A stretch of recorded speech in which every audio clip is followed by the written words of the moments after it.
Olá pessoas, este é mais um vídeo meu aqui na internet e vamos começar aí nosso quinto vídeo da playlist tudo sobre dinossauros, tá?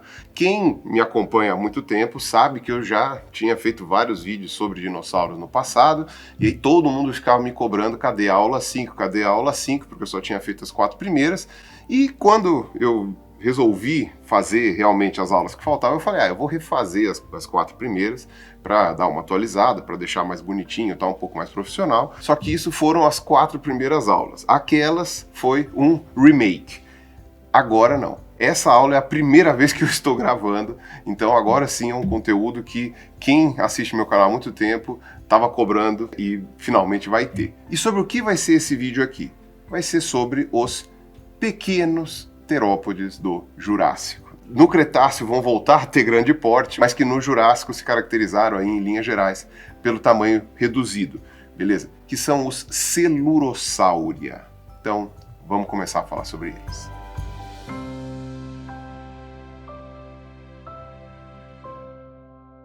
Pois bem, dando uma breve recapitulada, vocês vão se lembrar que os terópodes, a linhagem dos dinossauros carnívoros, começam ali com bichos pequenos, mais ou menos generalistas ali de alimentação, possivelmente ainda voltado a se alimentar de animais, só que devido ao tamanho, animais de pequeno porte, então provavelmente majoritariamente invertebrados e talvez até algum vegetal, alguma coisa assim que vacilasse. Aí você tem ali as linhagens principais do Triássico, também dinossauros ali de pequeno porte, até que você chega em Averrostra, quando provavelmente o ancestral já era um bicho maiorzinho, que vai dar origem às duas principais linhagens, os Ceratossauros para um lado e os Tetanuros para o outro, cujos bichos ali das principais linhagens, pelo menos ali da base, serão conhecidos genericamente como Carnossauros, né? Então você tem ali no clado, que a gente chama de Orionides, né? Orionides, para um lado vai Megalossauroidea, para o outro lado vai Aveterópoda. E a Aveterópoda se divide em dois principais grupos também, duas linhagens. Uma é Alossauroidea, onde vão os alossauros, e na outra são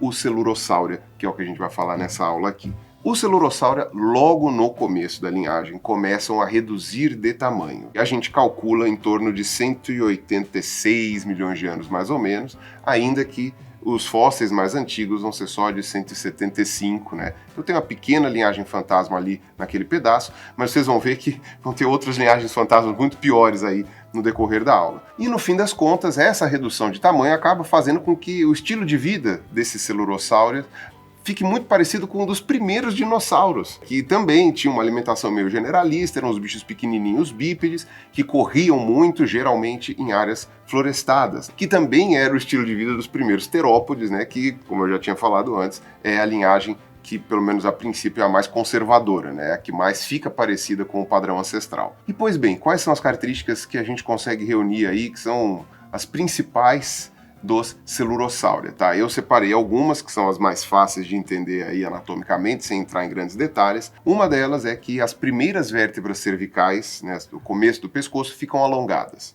O que tem a ver também com deixar o pescoço mais comprido, né? Vocês vão ver que isso vai mudar muito nos grupos ali dentro, mas num primeiro momento esses bichos acabam ficando com o pescoço um pouco mais comprido. Esses bichos também começam a ter o fêmur mais curto que a tíbia, e os metatarsais ficam mais compridos, né? Metatarsais são os ossos do pé, como eu não canso de falar aqui para vocês, e o metatarsal mais comprido, como eu já falei, né, na primeira aula, demonstrando no gato, e vocês podem ver em cachorros, em cavalos e tal, tem a ver com o aumento de velocidade, tá? Quanto menos você encosta o pé no chão, mais rápido você acaba ficando, e o metatarsal mais longo acaba sendo mais eficiente para você aumentar a velocidade. E o fêmur fica mais curtinho, tá? Então você tem uma mudança ali da arquitetura da perna. O astrágalo, que é aquele osso do tornozelo, que é muito relevante, vocês já viram que é, porque eu já citei o astrágalo dezenas de vezes aqui nesses vídeos.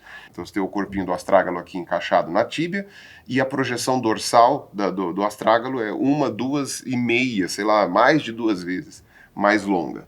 E por fim, vale falar que esses bichos a gente tem certeza absoluta, né, porque a gente tem vários fósseis basais e derivados preservados, que esses bichos tinham penas, né, plumas no caso, felpudas. Seria mais parecido aí com aquela penugem que as aves têm quando nascem, né, do que com penas propriamente ditas, que a gente está acostumado, mas a gente tem ali filamentos com ramificações ali que deixavam os bichos meio felpudos, assim, né?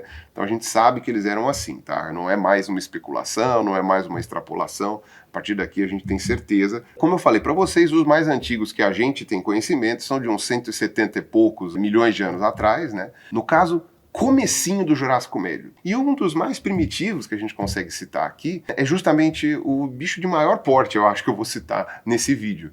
O que faz todo sentido, porque se o ancestral com o alossauro era um bicho um pouquinho maior, né, já que os primeiros alossauros já eram de grande porte, faz sentido que durante essa redução de tamanho, os primeiros fossem um pouquinho maiores. Esse bicho, no caso, é o Gasosaurus, que foi encontrado na China, tinha mais ou menos ali uns 4 metros de comprimento, por 1,5 m até 1,70 m ali, né, dependendo dos cálculos, de altura. E esse bicho é de uns 170 e poucos milhões de anos aí. Então, não só do ponto de vista temporal, bate ali com as datas, né, como também do ponto de vista anatômico, né, o tamanho e outras características ali bate também. Que seria o esperado, né, de se encontrar se a evolução fosse verdadeira, porque ela é. Um outro bicho muito relevante que também cai na base, que também é da China, é chamado de Zhulong. Tá? Ele data de uns 161 milhões de anos, até um pouco mais novo, então ele é realmente um pouco mais recente que o Gasosaurus. E a gente tem outros bichos da Europa e da América do Norte que são colocados como Coelurossauros basais, um pouquinho mais recentes. E pois bem, então vamos falar aí do primeiro grande clado em Coelurossauro, né? O primeiro nomezinho aí, o primeiro nominho que vai designar o ancestral comum entre duas grandes linhagens, tá? Que é chamado de Tyrannoraptora. É um nome bem interessante, um nome bastante impactante, aliás, né? Eu não sei como é que o mercado do entretenimento que envolve dinossauros não ficou explorando tanto assim o nome Tyrannoraptora, né? Dá até a entender que é um daqueles bichos terríveis, né? Meio híbridos e tal, com um tiranossauro e um velociraptor. E na verdade a origem do nome é meio que essa mesmo, né? A gente está falando do ancestral comum mais recente entre um tiranossauro e um velociraptor, digamos assim, né? O pessoal geralmente usa como parâmetro as aves, né? Porque é sempre preferível usar o descendente que ainda está vivo, mas no caso de linhagens extintas não tem como fazer. Então seria o ancestral comum mais recente entre um T-Rex e um pardal, tá? Mas a gente pode colocar, para ficar mais roots, entre um T-Rex e um velociraptor, tá? Então por isso Tyrannoraptora, né? O Tyrannoraptora, dentre as características que a gente consegue listar dos Tyrannoraptores, né, que a gente já consegue identificar que o bicho pertence a esse clado, tá aqui, o pubis acaba ficando na vertical. O que é muito interessante, e não é a primeira vez que vocês veem isso acontecer, porque os Herrerassauros lá atrás acabam tendo isso também. Uma outra característica que eu consegui separar aqui para vocês, que é mais fácil de entender e não envolve tantos detalhes anatômicos, é que o húmero é mais comprido. Tá? Então o osso do braço, isso também vai ser relevante aí para esse grupo. E quando você entra em Tyrannoraptora, você também tem os bichos basais. E o mais interessante de todos eles é um bichinho chamado Juravenator. Tá? Ele foi encontrado nas montanhas de Jura, né? As montanhas de Jurá, é o mesmo que deu o nome, né, ao período Jurássico, né? E o Juravenator é então do sul da Alemanha, mais ou menos, tá?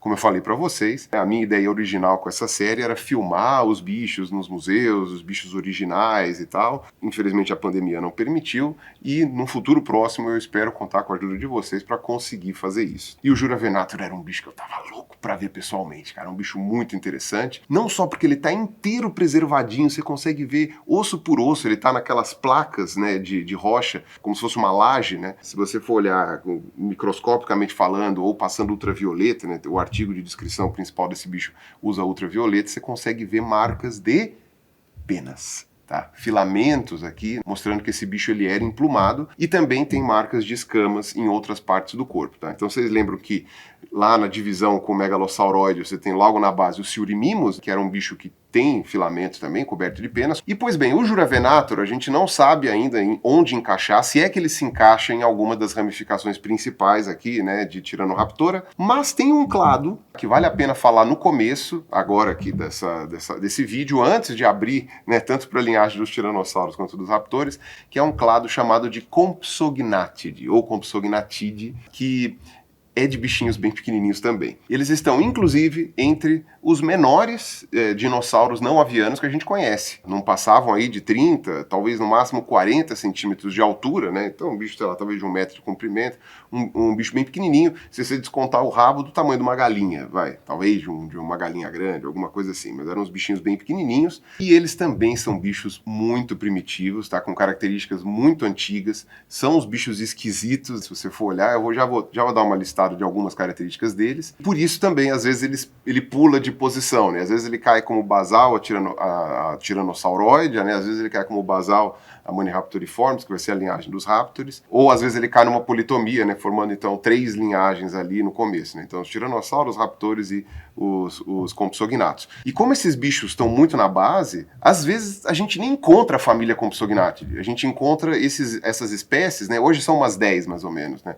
A gente encontra essas espécies pulverizadas ali na base da árvore. Hoje, na maioria das vezes, eles têm sim caído, né, dentro das análises que as pessoas fazem como sendo uma linhagem única, uma linhagem só. Então vamos falar um pouco das características que eles têm.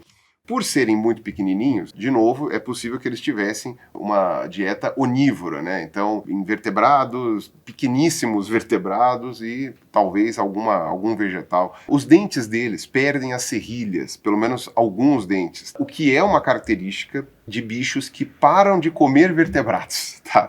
Porque os vertebrados têm uma musculatura esquelética, né? Uma musculatura estriada esquelética, que é mais fácil de ser cortada com serrilhas. E aqueles que comem invertebrados, ou que comem vertebrados aquáticos, mas eu vou descontar o pessoal aquático agora, né? Entre os terrestres, os que comem invertebrados, você vê que eles perdem as serrilhas. Uma outra característica muito interessante dos compsognathídeos é que as espinhas neurais das costas, elas têm formato de leque. Então, ao invés de ser um retângulo assim em cima da vértebra, ela abre, que tem a ver com os ligamentos, né? Essa parte ela é unida por ligamentos, né, umas às outras, indicando que isso daí provavelmente deixava essa parte da coluna um pouco mais resistente, talvez, não sei. Vão ter outras linhagens que vão desenvolver isso aqui também, independentemente. Redução do terceiro dedo da mão, sempre aquela discussão dos dedos. Terópodes tem esses 3 dedos, ou esses 3 dedos, ou esses 3 dedos, né? São as 3 propostas, né? Esse daqui reduz bastante de tamanho. É interessante eu estar falando dos compsognathídeos aqui, porque você só tem um compsognathídeo do Jurássico, que é o próprio Compsognathus, é o gênero Compsognathus que foi encontrado lá na Alemanha, nas minas de Solnhofen, que tem uns 150 milhões de anos, ou seja, ele já é do final do Jurássico, tá? E é um bicho bem emblemático, ele é conhecido há muito tempo, você tem 2 exemplares muito bem preservados, que eu também queria ter a chance... Eu já vi, um deles eu vi, eu posso postar uma das fotos que eu tirei dele lá em 2013. E os outros Compsognathídeos são do Cretáceo. Só que, ao contrário do que eu estou fazendo com os outros grupos, eu vou queimar um pouco a largada e falar do Cretáceo aqui, porque aí eu não preciso mais falar de Compsognathídeo aqui nessa playlist, beleza? Muitas dessas 10 espécies que eu falei, né, então uma é o Compsognathus, então muitas dessas 9 espécies são fragmentárias, não estão completas e tal, e elas são, na verdade, do começo do Cretáceo. Então faz sentido, né, o Compsognathus é do fim do Jurássico, as outras são do começo, 130, 125 milhões de anos ali. Contudo, apesar de algumas dessas espécies serem conhecidas por fósseis fragmentários, outras são conhecidas por fósseis lindamente preservados. E um que eu posso salientar para vocês que é muito relevante é o Sinosauropteryx. Por que esse bicho é relevante? Por vários motivos. Primeiro, que ele tem as penas preservadas perfeitamente, sabe? Com perfeição. Esse bicho é da China, tá? Enfim, a China tem aquela preservação extraordinária. Esse bicho foi, na verdade, o primeiro dinossauro não aviano a ser descrito com penas, tá? Ainda na década de 90. E ele tem protopenas, como eu falei, né? Uma penugem real ali, com os filamentos, não é só um pelinho, né? São filamentos ao redor, tal, não sei o que, é uma coisa muito bem preservada. E tem mais uma característica muito louca do Sinosauropteryx, é que ele foi um dos que foi feito estudos microscópicos, algumas estruturas que, enfim, em vida ficam dentro das células, que são responsáveis pelas cores, tá? E a gente consegue estudar pelo formato, pelo menos essa é a hipótese postulada, que poderia fazer a gente prever as cores que esse bicho tinha em vida. E o Sinosauropteryx foi um dos primeiros que fizeram isso, e ele era provavelmente alaranjado, com alguns anéis brancos na cauda, e a cabeça dele seria branca, com uma máscara laranja ao redor dos olhos. Tem um vídeo sobre isso, vou deixar linkado aqui em algum canto, e aí eu não vou mais abordar isso daí porque vai dar muito trabalho. Eu já tenho um vídeo sobre isso, depois vocês vão lá e dão uma olhada. Depois, um bicho mais recente que a gente tem é o Scipionyx, da Itália, tá? Que é de 113 milhões de anos mais ou menos, que é um indivíduo recém-nascido.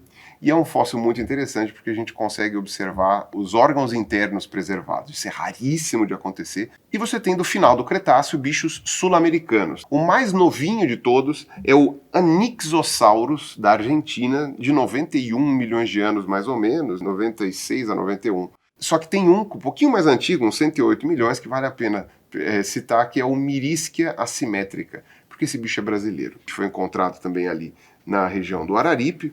Também tem até parte de tecidos moles preservados, como intestinos e sacos aéreos, ou pelo menos possíveis sacos aéreos. Tinha uns 70 centímetros de altura, então para um compsognathídeo até que ele era grande. E esse bicho é muito legal, é um patrimônio do Brasil, uma coisa muito da hora que a gente pode estudar, se ele não estivesse na Alemanha. Ele foi descrito lá fora, né? É fruto de um contrabando, né, que saiu aqui do Brasil, foi parar na Alemanha.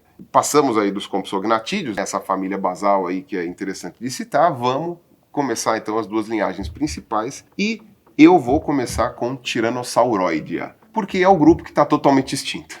Então por isso que eu vou começar a tratar por ele. Uma característica muito interessante desses bichos é que a fenestra infratemporal, que é uma fenestra diápsida, né, aquela que geralmente fica abaixo dos olhos, no caso desses bichos fica para trás dos olhos, essa fenestra passa a ser dividida em duas, mas não totalmente dividida. Tem uma projeção do quadrado jugal e do escamosal que fecham a fenestra no meio, estreitam ela no meio, e ela fica com um formato de B, digamos assim, um B que não encosta totalmente ali no meio, que não fecha. Nos bichos mais primitivos ainda não é um B, é só uma ondinha. Nos bichos mais derivados, como um T-Rex, por exemplo, você vê que é já uma projeção bem grande mesmo. Outra característica interessante é que eles têm uma crista no parietal aqui, esse osso aqui do topo do crânio, mais para trás, né? Tem uma crista central ali, sagital no parietal. Essa crista está presente em bichos que têm a mandíbula muito forte, tá? A mordedura muito forte, porque um dos músculos da mandíbula, né, eu acho que até mais de um deles,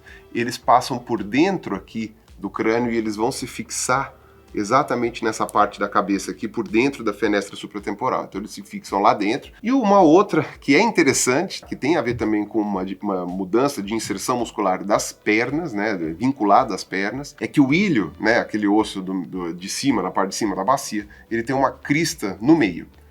Não é uma crista grande, assim, não sei o que, é mais uma ondulação, assim, no meio, que usualmente é uma área de separação de feixes musculares. Então, uma musculatura que vai para frente, uma que vai para trás, e aí aquela crista lá separando, né, dando mais área de inserção, inclusive, para essa musculatura. E você tem alguns bichos que aparecem como basais aí, né? Um que dá para citar que é bem relevante é o Stochosaurus, que é de 150 milhões de anos. Tá? Esse bicho foi encontrado em Utah, nos Estados Unidos, que tem um pouco menos de 1 metro de altura e mais ou menos uns 2 metros de comprimento. Ou seja, os primeiros bichos dessa linhagem são bichos pequenos, né? São bichos menores. E Tyrannosauroidea, né? Como, enfim, tudo na cladística, né, é dividido em dois principais grupos. De um lado você tem Pantyrannosaurida, tá? Que aí vai incluir os bichos gigantescos lá, e para o outro você tem Proceratosauria, que é um nome que parece pouco intuitivo, porque Ceratossauro está lá longe, né, dentro da árvore dos terópodes, mas quando descreveram os primeiros bichos dessa linhagem,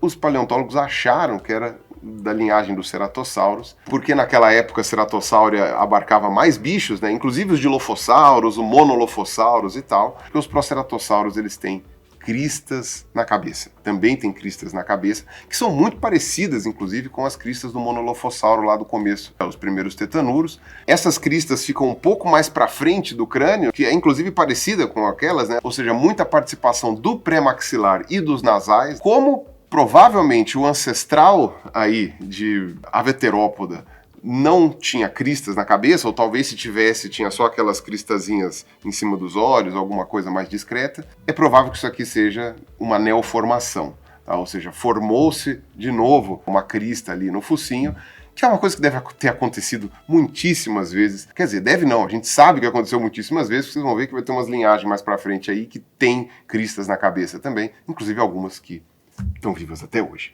Uma outra característica interessante dos proceratossauros é uma narina muito grande. Talvez esses bichos aí dessem uma valorização no olfato. Tanto é que o focinho fica até mais alto ali na ponta, por causa dessas narinas gigantescas, além da crista também, mas enfim, mesmo descontando a crista, esses bichos têm o focinho mais alto na ponta. Tem várias pneumatizações ali também, na parte anterorbital do focinho, né, na frente das órbitas, que dá para ver pelas fossas anterorbitais, que são gigantescas, né, e enfim, pegam todo o maxilar praticamente, mostrando que esse bicho tinha aí pelo menos uma sensibilidade muito grande no focinho. Você tem dentro desse grupo um bicho chamado Quilescus, que foi encontrado na Rússia e que é um dos mais antigos celurossauros conhecidos. Ele é de 168 milhões de anos, que também era pequeno, não devia passar de 1 metro de altura. Você tem o próprio Proceratosaurus, que dá nome ao grupo, né, e que pareceria um Ceratosaurus aos olhos dos primeiros paleontólogos. Também tinha uma crista muito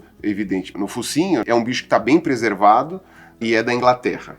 Data de uns 166 milhões de anos, mais ou menos, e ele tinha, uns 80 centímetros de altura, alguma coisa assim, uns 2 metros de comprimento, não era um bicho muito grande também. Um outro bicho relevante de citar é um bicho chinês, que era um pouco maior, devia ter uns 3 metros de comprimento, uns 160 milhões de anos de antiguidade aí, que é chamado de Guanlong.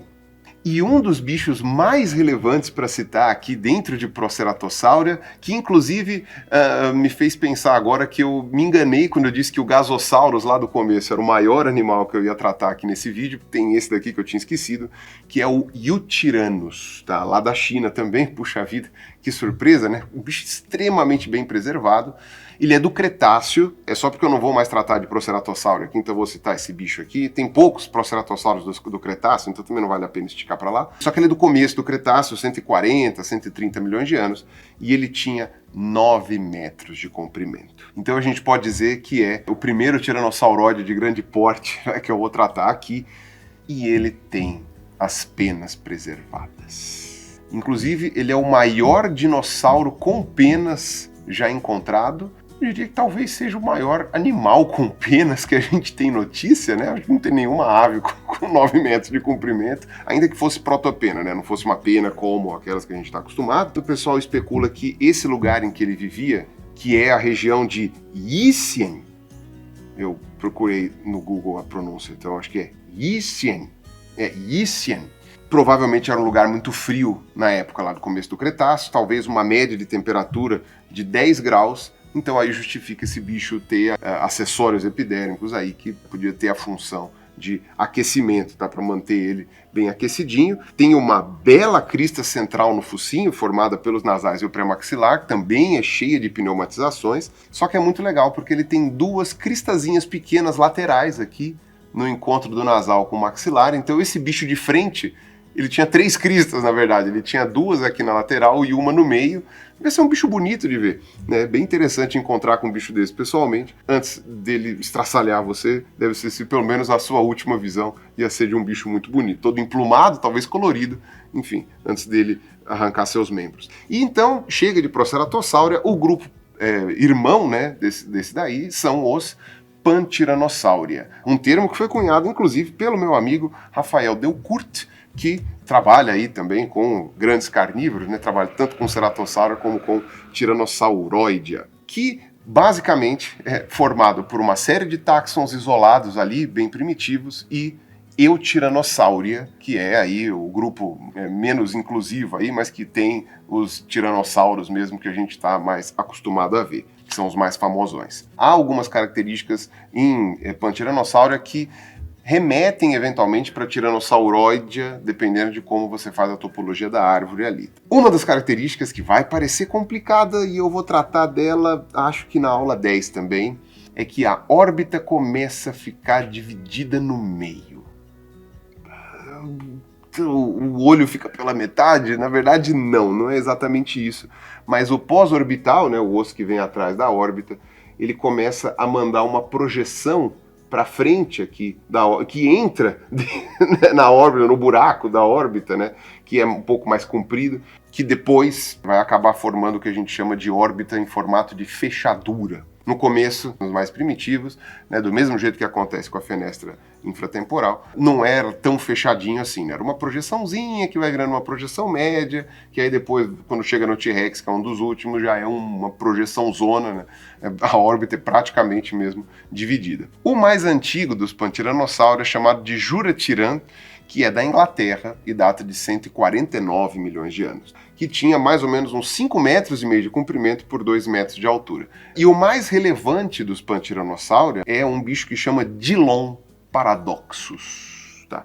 Que é um bicho de 126 milhões de anos, ou seja, ele já é do Cretáceo, tem uma linhagenzinha fantasma ali levando ele até ali, que é da China, né? Por isso Dillon, não lembro agora o que significa isso, mas é mandarim. Long é aquele termo que eles usam para dragão, que acabou virando o Saurus dele, né, o lagarto deles. Você vai falar, mas o bicho não é um dragão, mas até aí também não é um lagarto, né, em latim a gente usa a terminação lagarto, né, Saurus, que na verdade é do grego, então não dá para reclamar que os chineses usam a terminação de dragão. Na verdade é até um pouco mais bonito, se você for levar em conta. E também o Dillon é cheinho de penas preservadas. Ele tinha uns 2 metros de comprimento, então ele é um bicho menor, né, um bicho de provavelmente 1 metro de altura, alguma coisa assim. E aí, tirando os bichos basais, como eu falei pra vocês, a gente entra no clado Eutiranossauro, que vai ter o seu maior sucesso no Cretáceo. Se eu for explicar aqui, vai demorar muito o vídeo, eu vou acabar não falando do grupo que eu quero realmente abordar, então eu vou deixar isso daí pra depois, pra outro vídeo, e agora eu nem lembro qual é a aula que eu separei para isso, mas depois da 10, é bem pra frente. E vamos voltar um pouquinho, terminou os Tiranosauróide que eu vou falar agora.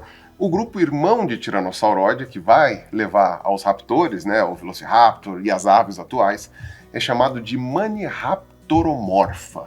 Morpha e formis ia. Então, Maniraptoromorpha é o mais abrangente, aquele que inclui mais grupos dentro da linhagem, e que também vão ter vários bichos do Cretáceo, né? A maioria, inclusive, é do Cretáceo e dos dias atuais, na verdade, a maioria dos dias atuais. Vai ter uma cacetada de linhagem fantasma ali, pelo menos agora no começo, mas tem uns bichos muito importantes do Jurássico. E é por isso que a gente vai falar desses bichos agora. Para variar, os bichos mais basais ali, eles são parecidos com os primeiros da outra linhagem, ou com as linhagens ancestral, tal, não sei o que, enfim, é aquilo que a gente esperaria, vai para trás, tal, se a evolução fosse verdade, porque ela é. Tá? Vocês já estão acostumados com isso daí. Quais são as características que eu separei de relevante para Maniraptoromorpha? Aquela articulação extra das vértebras, o hipóceno e pantro, né, que fica logo ali em cima do canal neural, eles perdem essa articulação nas vértebras da cauda. Vocês vão ver que eles vão perder em outros lugares, mas começa na cauda. Também eles têm uma série de modificações nas pernas e na bacia.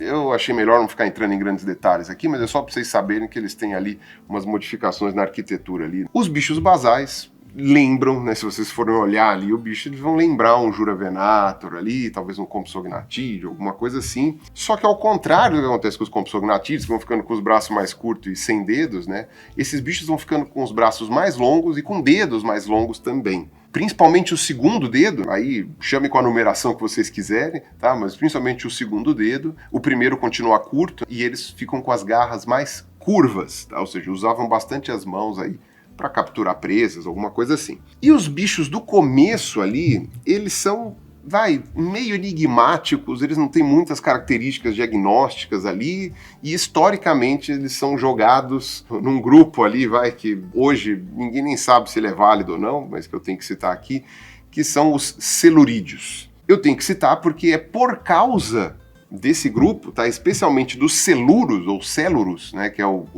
táxon que foi descrito há mais tempo, foi descrito em 1879, que chama Celurossauria, né?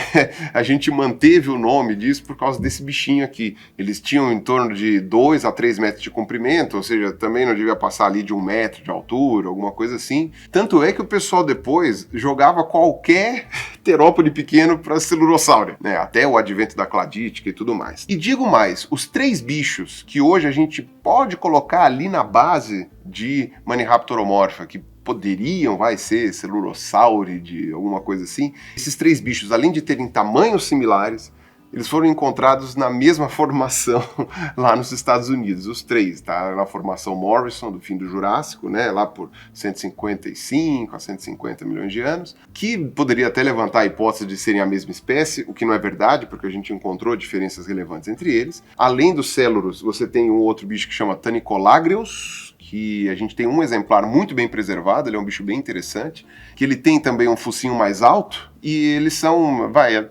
até lembraria um pouco o Proceratossauros lá, mas só como não tinha crista, é um bicho diferente, não é pelos mesmos motivos. A narina não é tão grande e tal. E o terceiro bicho é o Ornitholestes. Esse também é conhecido há muito tempo, e sempre cai na base ali de Maniraptoromorpha. Salvo esses bichos basais, a gente já entra em Maniraptoriformes. O grupo Maniraptoromorpha deve ter surgido lá pelos 183 milhões de anos, né? Como eu falei para vocês, o ancestral comum com o Tiranossauro tem que ter a mesma idade. E Maniraptoriformes deve ter surgido uns 3 milhões de anos depois. Você vê que a evolução é bem rapidinha agora, né? Inclusive vai ser, né, até o final do curso, até o final da aula aqui desse vídeo. Talvez por serem bichos menores e aí com uma reprodução mais rápida, tal, ou talvez por serem bichos que pegaram ali um ambiente muito específico para conseguir modificar. Não sei responder a isso, mas você vê que vai ser uma evolução bem rapidinha aí, uma escadinha. E dentro de Maniraptoriformes vocês vão ver vários bichos com experimentos alimentares diferentes, tá? Você vai ter dentro desse grupo bicho onívoro, bicho carnívoro, bicho herbívoro. Várias dessas linhagens perdem os dentes completamente, inclusive as linhagens atuais. Então é bem interessante como que essa evolução vai se repetindo, né? Eles perdem os dentes convergentemente, não é um ancestral comum sem dente. Quais são as características de Maniraptoriforme que a gente pode listar, ou pelo menos eu selecionei para vocês aqui? É um focinho mais baixo, então ele dá a impressão de ser mais comprido, mas ele não alonga tanto assim. Eles têm órbitas mais bem definidas, né? A borda da órbita mais bem definida e maior, né? Uma órbita maior, eles deram uma valorizada aí na visão. Uma mudança no ouvido também, né, o recesso timpânico ele passa a virar para trás, ao invés de para o lado, como era nos terópodes anteriores, e isso vai ser relevante. Falando para vocês entenderem, né, dos ossos do carpo, a gente tem os carpais proximais, isso nos répteis, tá? Não em humanos. Em humanos é diferente, nem em mamífero é diferente, mas eu vou usar meu braço de exemplo. Você tem os carpais proximais, a gente chama de proximal porque eles estão mais próximos da coluna, né, etc., do cérebro. Esses carpais proximais, eles são dois, que articulam justamente com a una e o rádio, tá? Então é o unar e o radial. E você tem os carpais distais, aqueles que estão mais próximos da mão, que geralmente é um para cada dedo. Tá? Então são 5 carpais distais, e no caso dos Maniraptoriformes, o carpal distal 1 e o 2, eles ficam quase fusionados. As placas externais, né, aqui do externo, da parte da frente aqui das costelas, elas ossificam. Enfim, é uma coisa que também acontece com saurópode e tal, com outros grupos, mas no caso ossifica também aqui em Maniraptoriformes, que tem tudo a ver com um aumento, né, e uma força maior para a ancoragem dos músculos peitorais. Tá? Então você vê que esses bichos dão muito valor para os braços, né? Então um braço mais longo, mão mais longa, garra maior e o peitoral mais forte. E na região sacral da coluna, 5 vértebras fusionadas. Na área de encaixe ali com o ilho, enfim, com os ossos da bacia. Um exemplo de Maniraptoriforme genérico que não cai, ou às vezes cai num grupo ou no outro, mas geralmente ele cai ali sem muita certeza, é um bicho do Japão chamado de Fukuiraptor. Tá, que data de 125 até 115 milhões de anos, o pessoal não tem uma datação muito precisa aí para ele. E o interessante é que ele tem uma dentição heterodonte, ele tem dentes diferentes ao longo da boca. Os dentes da ponta pareciam dente de herbívoro, os dentes do meio pareciam dente de carnívoro, os dentes do fundo da boca pareciam dentes de onívoro, insetívoro, etc. Tá? Então vai se saber o que esses bichos comiam, né? Sei lá, comia molusco, comia coisa, provavelmente comia de tudo.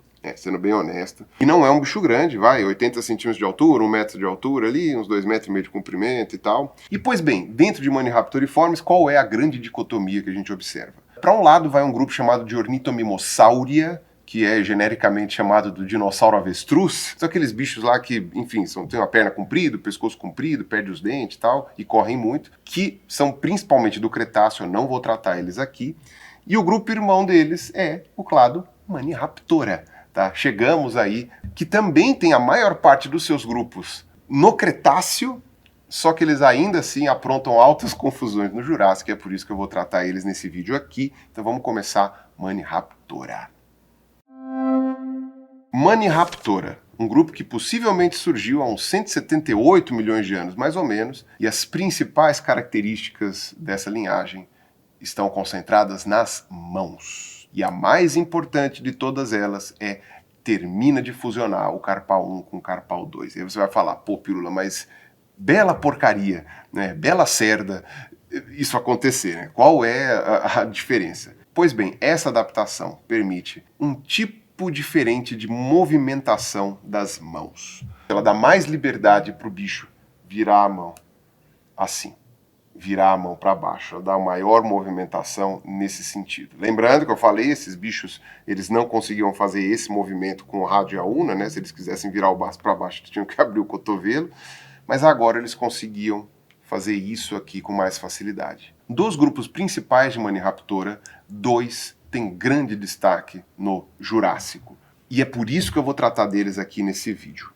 Só que tem vários outros que vêm antes deles, e, portanto, eu vou ter que citar algumas características nos grandes clados, né, que formam aí todas essas dicotomias, e isso vai fazer o vídeo, a partir de agora, ficar um pouquinho mais cansativo. Por quê? Porque eu vou fazer uma lista de características graduais que vão aos poucos chegando até esses grupos, que eu vou tratar no final. E, enfim, não é bom. Tá? O ideal é que a gente consiga digerir cada uma das dicotomias, cada um dos grupos e tal, ainda que eu esteja fazendo isso bem rápido, mas pelo menos digerir um pouco melhor. Eu vou tentar fazer do jeito mais didático que eu conseguir. Pois bem, a gente tem então aqui, em Maniraptora, 2 linhagens principais que se dividem logo no começo. A primeira é uma chamada Alvarezsauria, e você tem uma segunda que é chamada de Therizinossauria. Os bichos mais antigos estão no Jurássico. Mas como é um grupo tipicamente do Cretáceo, não vou tratar aqui. Pois bem, o clado irmão desses dois, não importa qual posição eles ocupem, é chamado de Penaraptora, ou Penaraptora, que possui algumas inovações também, vamos listar elas aqui, pelo menos as que eu separei. As espinhas neurais das cervicais, né, do pescoço, vão ficando mais curtas. A fúrcula, né, que é como a gente chama as clavículas fusionadas, que são uma sinapomorfia de terópoda, tá? Essa fúrcula, a angulação dela, né, em celófises, né, era uma coisa meio que um bumeranguezinho assim. Agora a angulação fica mais fechada, né? Aqui fala 90 graus, tá? Então é um ângulo reto ali entre elas, né, entre as duas metades. A placa external vai ficando um pouco maior, um pouco mais destacada, músculos peitorais e tudo mais. A crista deltopeitoral do húmero vai ficando maior e mais desenvolvida. Isso significa uma maior movimentação nesse sentido, né? Ombro, peito e tudo mais. A haste da ulna fica arqueada, tá? Então isso também é bem legal, porque até hoje é assim, né? E a gente começa a ver fósseis de penas penáceas, tá? Que a gente chama, que é essencialmente a pena que existe hoje nas aves adultas. É aquela pena do jeitão que a gente conhece, pelo menos no antebraço. Tá? Você tem as penas penáceas aqui, você tem os fósseis mostrando isso, e os fósseis que não têm essas penas, muitas vezes têm as marcas de inserção delas aqui no antebraço. Contudo, esta característica pode ter surgido antes. Pode ter surgido até em Maniraptora lá no começo, Alvarezsauria, enfim, um pouco antes, não vou falar aqui. O que Penaraptora caracteriza? É o ancestral comum mais recente entre 2 linhagens, estão acostumados. Uma delas chama Oviraptorossauria, que é de 172 milhões de anos, mais ou menos. Na verdade, essa divisão, né, 172 milhões de anos, não vou tratar ela aqui, são mais comuns no Cretáceo, tá certo?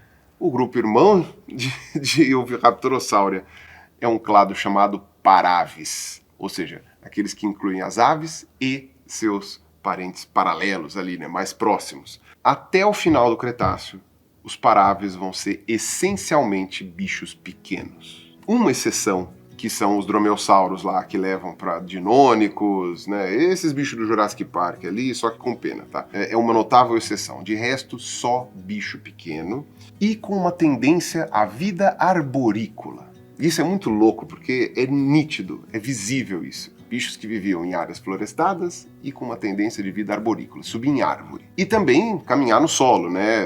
Essa interface ali solo-árvore, o que é interessante porque simula um pouco, né, o estilo de vida, talvez, dos primeiros ornitodíros ali. Quando você chega lá atrás, né, que é o ancestral comum entre pterossauros e dinossauromorfos, e talvez até seja mais parecido com o estilo de vida dos primeiros pterossauros, né? Que certamente eram bichos que também foram arborícolas, né? Que era, enfim, planavam no começo, depois passavam a voar. Isso é bem louco, né? E, curiosamente, eles também vão aprender a voar, né? Então, olha que interessante.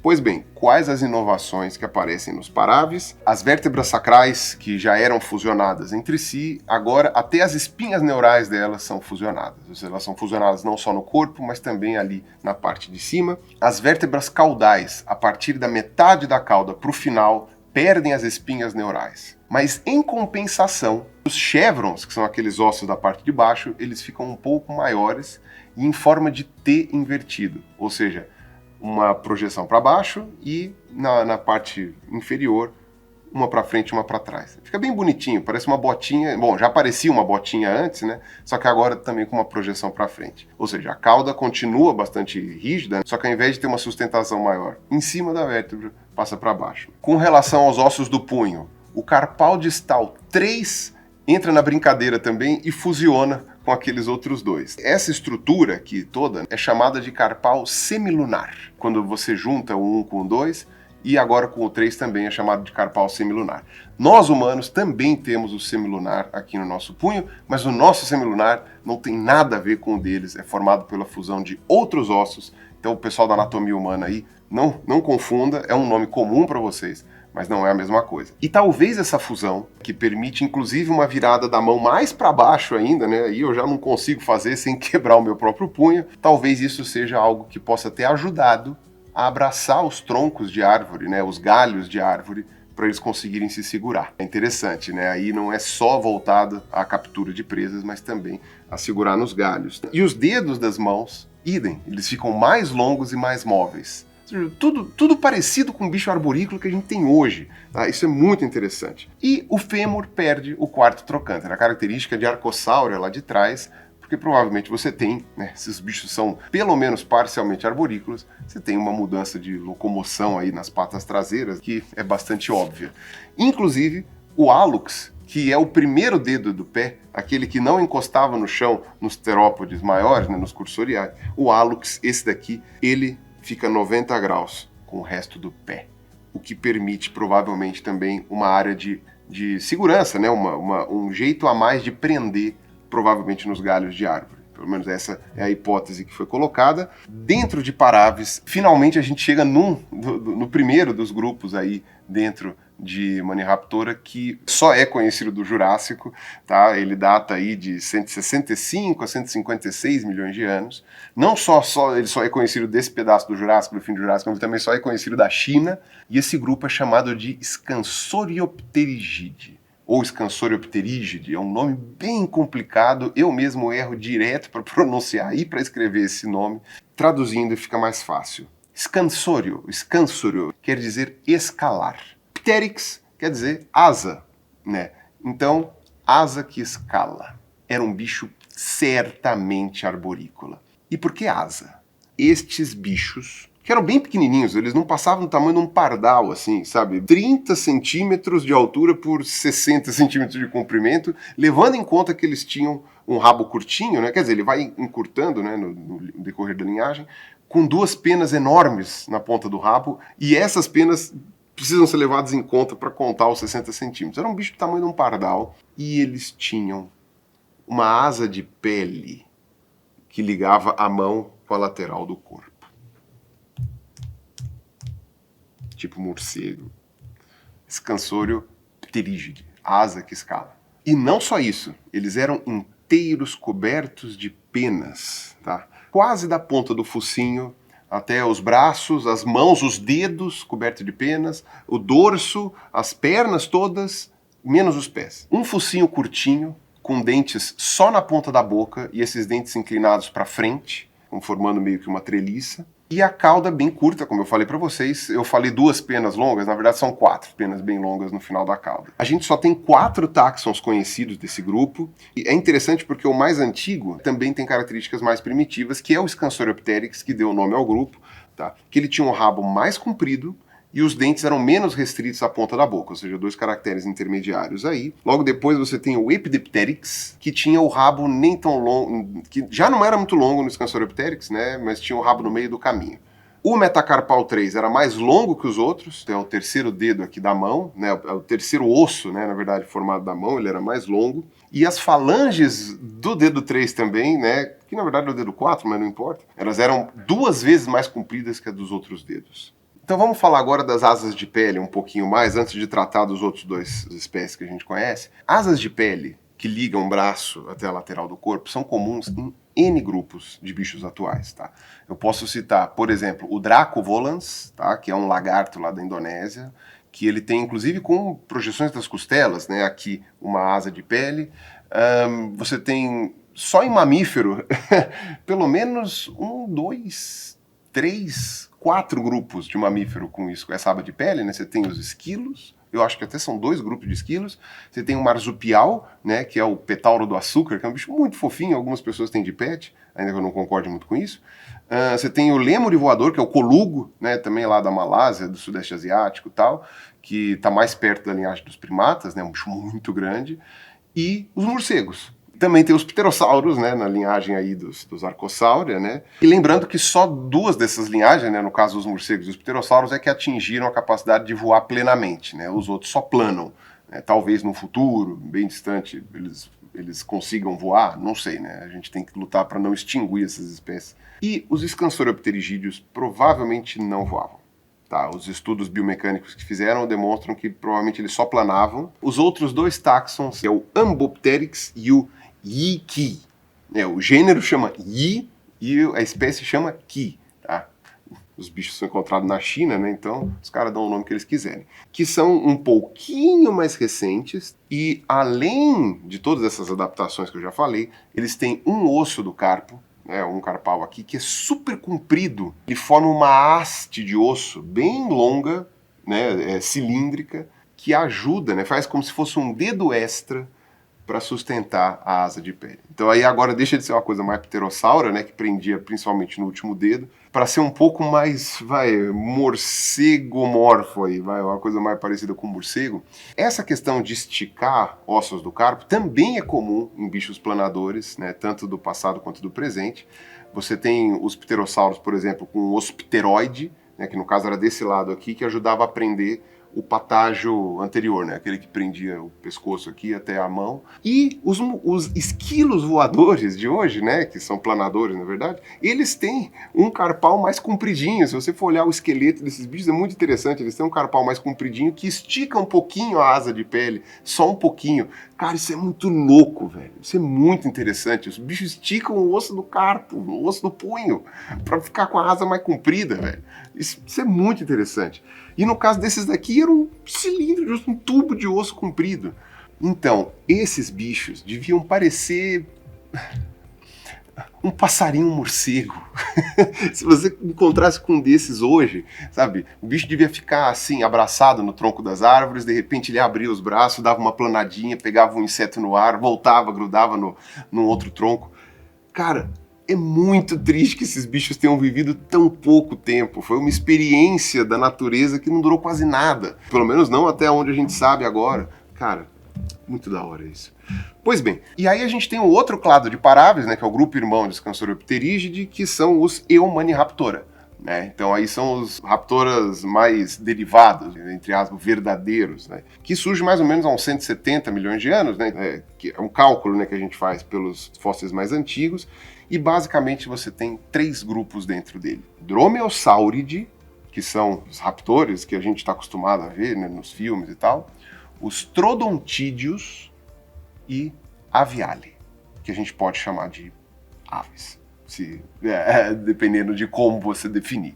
E uma característica que junta, esses 3 bichos que a gente consegue colocar é que o segundo dedo do pé é mais curtinho e mais robusto, tá? A garra é muito mais curva, né? E ele chega a ser, enfim, metade do comprimento e o dobro da espessura aí dos outros dedos do pé. A relação entre esses 3 grupos não é clara, cada filogenia coloca eles em um lugar. Às vezes os trodontídeos nem aparecem como um grupo real, eles são pulverizados também dentro de aviale, dentro de dromeosauro, de tal, não sei o quê, porque quanto mais para trás você vai indo para o ancestral, mais parecidos eles vão ficando uns com os outros, então é normal que você confunda o de uma linhagem com a de outra, você não sabe onde é que coloca, porque seria o esperado se a evolução fosse verdade, porque ela é.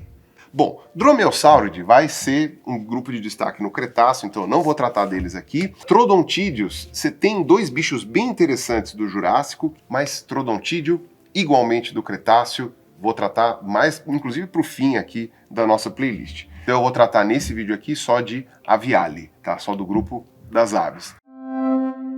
Vamos falar de Aviale, que é o segundo grupo que tem o seu destaque também no Jurássico, é por isso que eu estou falando deles aqui nesse vídeo, que deve ter surgido há uns 168 milhões de anos mais ou menos, ou seja, ainda no Jurássico Médio, e a definição de Aviale é o ancestral comum mais recente entre um pardal e o Archaeopteryx.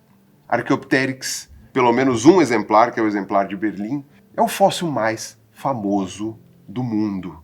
Está lá exposto no Museu de Berlim, que foi descrito, né, foi revelado ao público 2 anos depois da publicação da Origem das Espécies do Darwin, e é um bicho que tem claras características, claras, entre uma ave e um réptil. Tá? Então, caiu assim, tipo, a predição da teoria evolutiva, assim, 2 anos depois. O Darwin estava vivo, ainda estava publicando novas edições da Origem das Espécies. Ele chega e fala assim, se minha teoria estiver certa, vamos encontrar fósseis com características intermediárias entre os bichos. E aí os caras vão e descobrem um passarinho lagarto.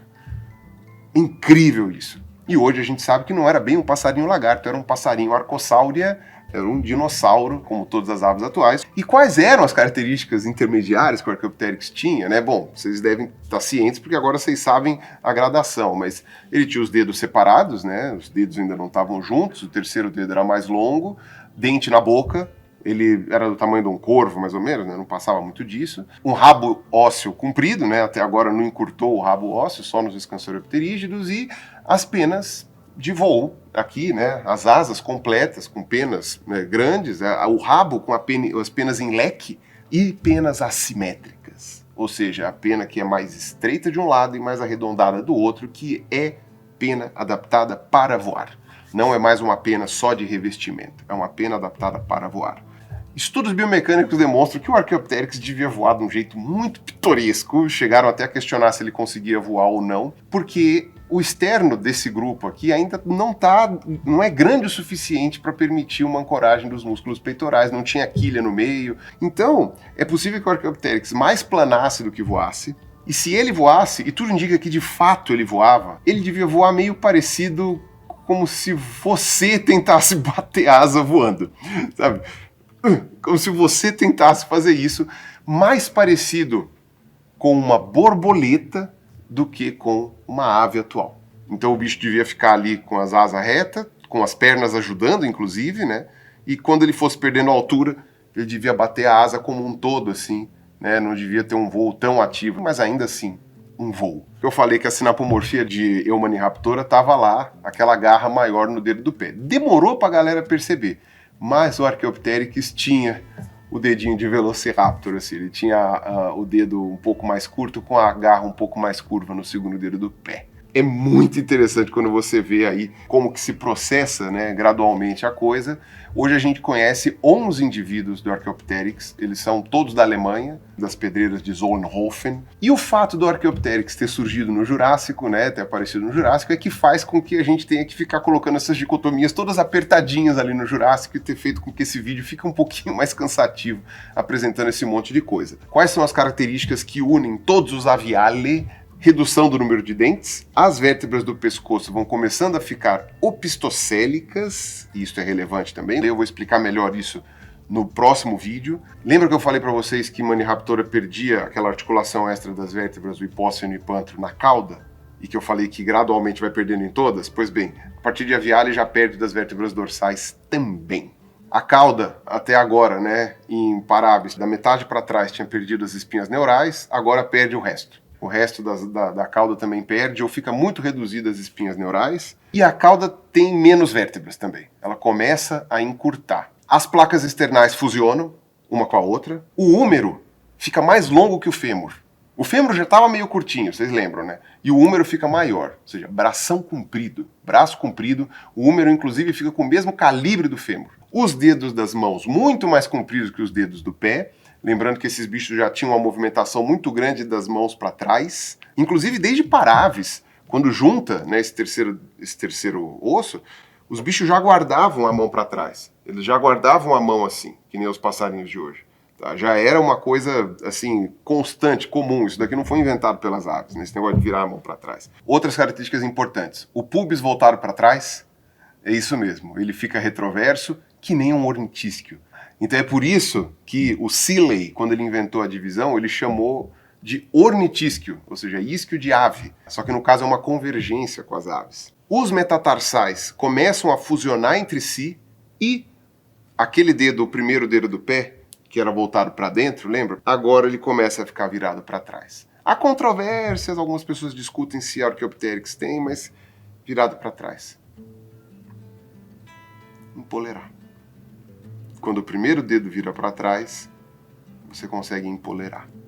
Tá? Então, você consegue ter uma maneira de se segurar do lado de trás, para não cair para trás, quando você está em cima de um galho. Por muito tempo, o Archaeopteryx foi o único representante do incrível grupo dos dinossauros tecnicamente ave, mas ainda não. É o termo bastante técnico, não? Então vocês podem usar isso daí. Só que no século XXI a gente teve um acréscimo de uma família inteira, na verdade, desses grupos de aviale basais, todos da China. Na verdade não são todos da China, tem um da Alemanha. Eles têm uma origem um pouco anterior à do Archaeopteryx, né? Eles datam de 165 milhões de anos mais ou menos, e o Archaeopteryx é de 150, e eles duram mais que o Archaeopteryx, eles vão até o Cretáceo, 122 milhões de anos. A gente conhece 9 espécies até agora, e é chamada de a família Anchiornithidae. A primeira espécie foi o Anchiornis, né, em 2009 que foi descrita, mas a família só foi formalizada em 2016, ou seja, faz muito pouco tempo. E o Anchiornis, quando ele foi descrito, ele não foi descrito como um aviale, ele foi descrito como um troodontídeo. Tá? Pra vocês verem como esses bichos são parecidos, porque eles estão na base. Na base, quanto mais para trás você vai indo, mais parecido vão ficando as linhagens, os bichos das linhagens uns com os outros. E as placas externais desossificam. E é por isso que muito dificilmente os anquiornitídeos voavam. Possivelmente planavam e muito mal. Então talvez eles planassem, até planar eles faziam mal. Tá? Então devia ser uns bichos meio codorna, com rabão. Também muitos estudos de cor, eu já expliquei isso antes lá no Sinosauropteryx. Então o Anchiornis, que provavelmente vivia camuflado, né? Ele devia ter uma vida um pouco mais furtiva ali. Você tem um outro muito interessante que foi descrito em 2018, que é o Chiron. Ele tinha umas cristas aqui no lacrimal, né? Bastante comuns em várias linhagens de dinossauro, também aqui em cima dos olhos. Inteirinho coberto de penas, exceto nos dedos e na ponta do focinho. A preservação desse bicho é tão incrível que quando foram fazer um estudo de microestrutura lá, eles viram que não eram impressões de penas que eles tinham. Eram penas fossilizadas mesmo. Não era só a impressão, era a pena ali. Então deu para fazer um estudo de melanossoma muito profundo e eles descobriram que esses bichos tinham algumas áreas do corpo que têm melanossomas que nas aves atuais são de bichos que têm cor iridescente, sabe? Ou seja, aquela cor que brilha, que é meio furta-cor, que é muito comum em besouros, que é comum em beija-flores, por exemplo, né? Também tem um bicho interessante que é o Aurornis, que é o mais antigo de todos, tem 160 milhões de anos, quase 10 milhões de anos mais antigo que o Archaeopteryx. Tem o Sericornis, que eu estou citando só porque ele era felpudo, devia ser um bicho muito bonitinho. E o bicho mais recente, que é o do Cretáceo, que eu tinha falado para vocês, é o Ischianosaurus. Se não fosse aviale e Scansauropterígide, não haveria necessidade de ficar amontoando aí as dicotomias que nem eu fiz nesse vídeo, tá? Para chegar rapidinho lá, não, vira aqui, tudo do meio do Jurássico para o final. E isso leva à última coisa que eu quero falar antes de terminar esse vídeo. Muitas pessoas que estavam torcendo para eu terminar essa série, né, vão achar provavelmente que essa aula deveria estar no final. Que essa devia ser a última aula, né? Pô, origem das aves. Mas As pessoas têm aquela ideia errônea da evolução como uma escadinha, de que aves foi a última coisa que surgiu, que o T-Rex virou uma galinha. As aves são milhões, dezenas de milhões de anos mais antigas que o T-Rex.